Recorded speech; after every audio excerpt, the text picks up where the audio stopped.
Kancelarija za Kosovo i Metohiju izdala zvanično saopštenje u ime Vlade Republike Srbije. Ja mogu samo da istaknem da je ovo još jedan dokaz da je Kurtiju sve dozvoljeno i da verovatno ćemo čuti neke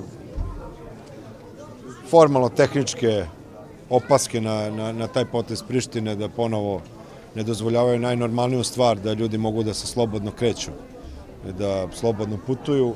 Normalno da ministar Lončar hoće da obiđe zdravstvene ustanove na Kosovo i Metohiji, jer su one u sistemu Republike Srbije, kako i treba da budu.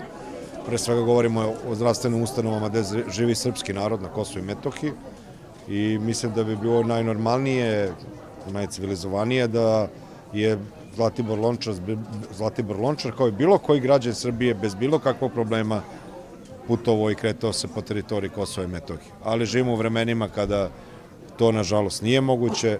Da se podsjetimo da nisu dali ni patrijarhu srpskom da uđe na Kosovo i Metohiju, da dođe do Pećke patrijaršije i nekoliko vladika zajedno s patrijarhom, onda ne treba da nas čudi da nam se sve dešava ovo što nam se dešava.